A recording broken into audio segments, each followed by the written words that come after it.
Following the Supreme Court ruling on financial autonomy of local governments on July 11, 2024, the court mandated that all federal funds for local government councils should be paid directly into their accounts.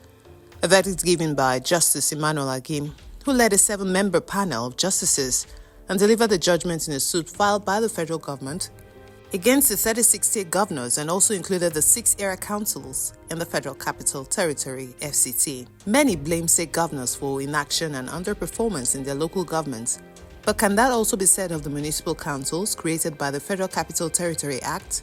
Functions and responsibilities were established under Section 299 of the Nigerian Constitution. The Federal Capital Territory Administration, FCTA, is a Nigerian ministry that administers Nigeria's Federal Capital Territory. It is headed by a minister, appointed by the president, and 6 elected area council chairmen, elected to represent their respective municipalities. These are Abuja, Buari, Gwagwalada, Kuje, Kwali, and Abuja Municipal Council, AMAC. To understand how area councils work in the FCT, Roots TV interviewed the supervisory councillor for special duties for the Abuja Municipal Council, Emmanuel Enyang, who said the AMAC, as an area council, operates independently and exercises its constitutionally provided mandate without restraint.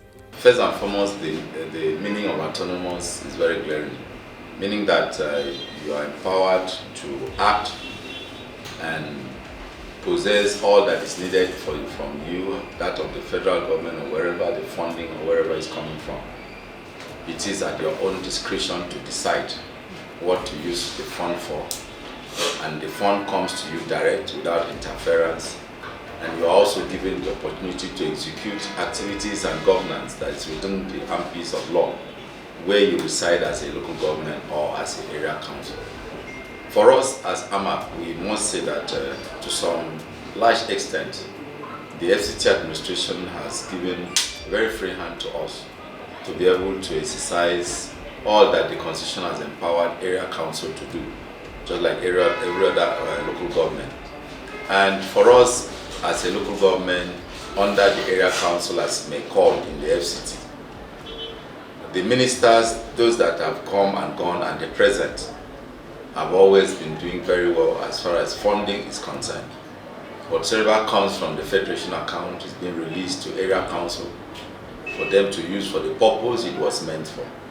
And for us, to some extent, we enjoyed some level of autonomy for which the FCT ministers have always given to us.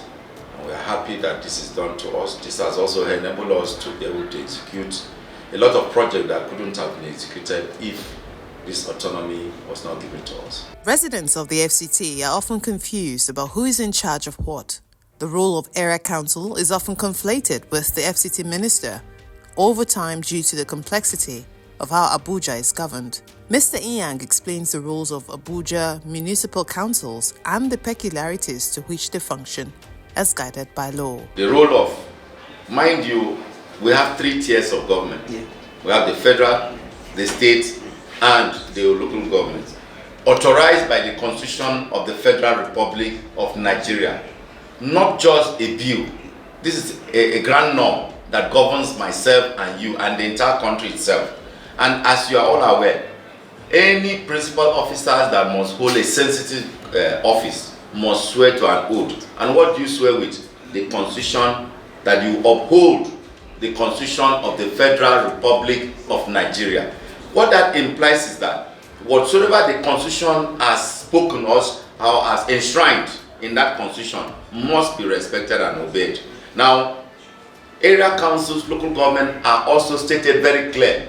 The total numbers of local government and area council in the Constitution, about 774 local government, which the Abuja Municipal Area Council and 5 other area councils are included. And it is expected that we must be able to complement the federal government, we must be able to complement the state government. And in complementary, you discover that there are so many functions that you will do to complement what the other part of government is doing in terms of health, in terms of road, in terms of infrastructure, in terms of assistance, in terms of helping the poor in terms of upgrading the living standard of the people, most especially in the hinterland, in the rural areas, because this is the government that is the most closest to the people at the hinterland, at the rural area. Meaning that at any point in time, somebody can easily walk up from his house and walk to the chairman's house. Somebody can easily wake up from his house and walk to the councillor's house. Mind you, we have a democratic setting in all the 6 area council here, where councillors are elected from each of their ward, and they all come together in their different local government or area council and be inaugurated as parliament, and they are empowered to make laws to govern the area council where they are elected to. For example, we have the Abuja Municipal Area Council legislative arm, who are empowered to make laws as far as the area council of Abuja Municipal Area Council is concerned. And in lawmaking, we tabled before them our budget proposal for the year.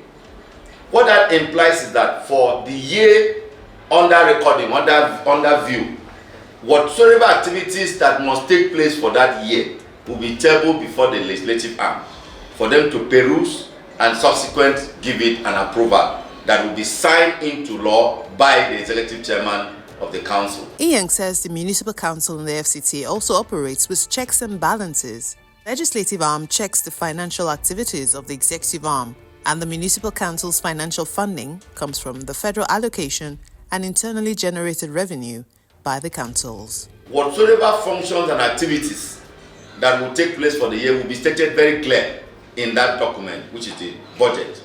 Again, that same document will indicate the figures, the financial implication of what is expected from the federation account, the money we are expecting, because every month when you hear of a federation account, a fight, sharing of money between the federal, the state and the local government, we also enjoy that because as an area council we receive federal allocation that is meant for us, and we also go ahead to generate revenue from internally generated funding, which is the IGR, from those areas which the law, the constitution has given us power to generate revenue from.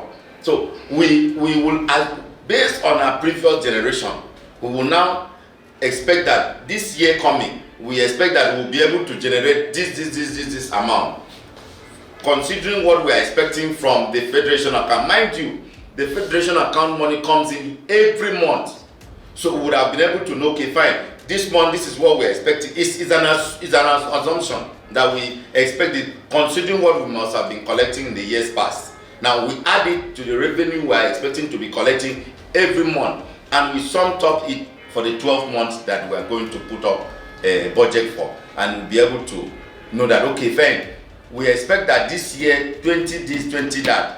This is the revenue we are expecting to generate, both from the internal generated revenue and from the federation account. We now summed up it and said, okay, this is our expectation. It's an estimate. It might come up real low or high. Admittedly, there are challenges faced by the area councils in the FCT. They have overlapping functions, laws and regulations that might hinder the exercise of the municipal councils in the FCT. In the sense that it falls under the seat of power.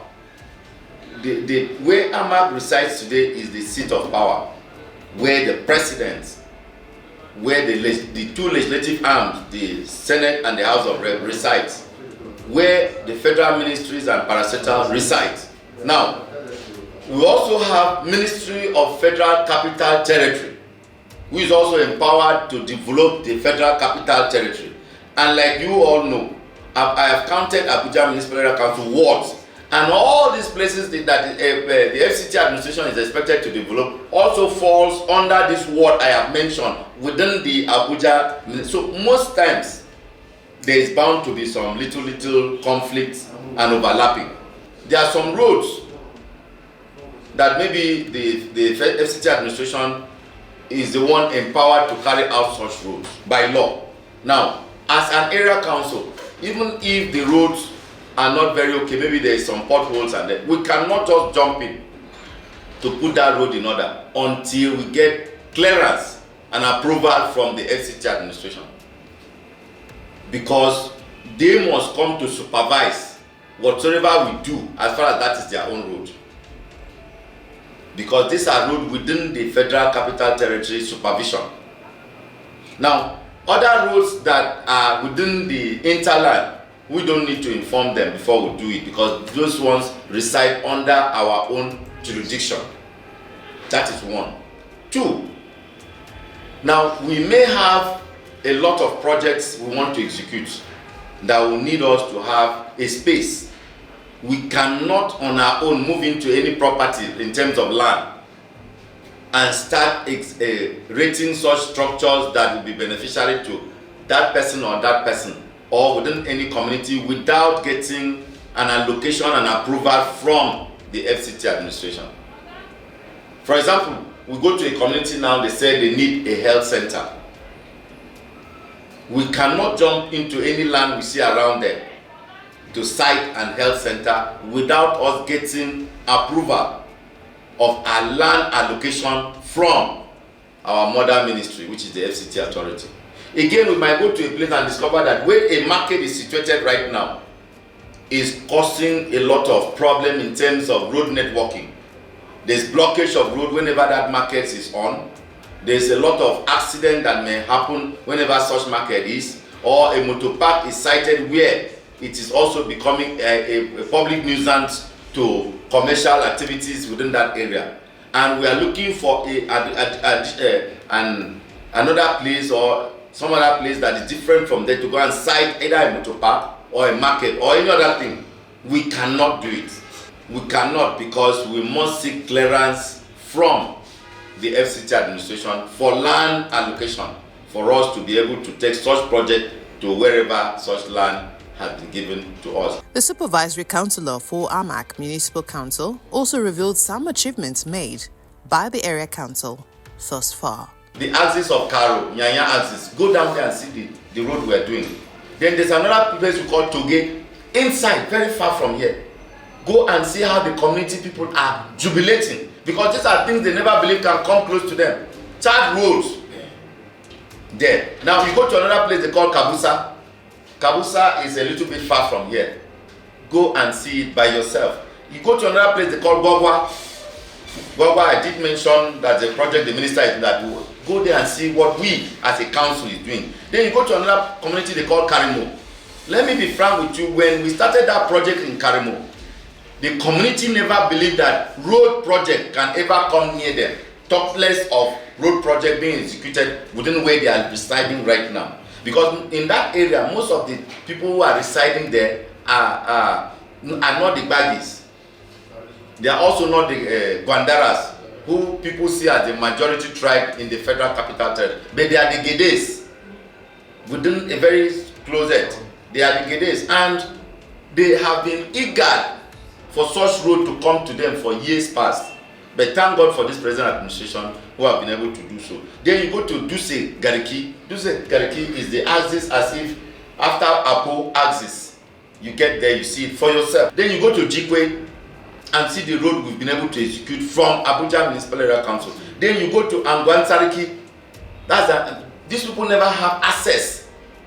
Whenever any of them that buys cars will park very far and trek to where he is residing. But today you can drive your car to where you are living because of the access road we've been able to give to them. Then you go to Rozo. When you get to Rozo today, ask anybody that we had Abuja Municipal have constructed road, is it true? They will be happy to take you and show to round the road that Abuja Municipal Area Council have done. Then you go to where we call Gusa on your access to airport. You see it for yourself as well. You go to Kugbo. You know Kugbo, where we have mechanic and furniture. If you get to Kugbo today, ask the furniture's dealers that is it true that Amac is constructing road. They will show you. Then you go to Idosariki. Idosariki is immediately after the branch to the airport. Just go a little. There's a community, a very big community by your right hand side. From the express road inside, that road is constructed by Abuja Municipal Area. Then Apo resettlement, which is just here. If you go there, then we did not just stop with roads. We knew very well that there are some communities that are lacking water. And I can tell you, in the entire 12 ward, there is no 12 ward We have 1, 2, 3, 4, 5, 6, 7, 8, 9, 10, 11, 12. There is no within the 12 words that we have not cited water project. And for your information, we don't just cite water project, it goes with solar panel. We hope that with the new judgments given by the Supreme Court, the Area Council will be able to discharge its duties without restraint as stipulated by law.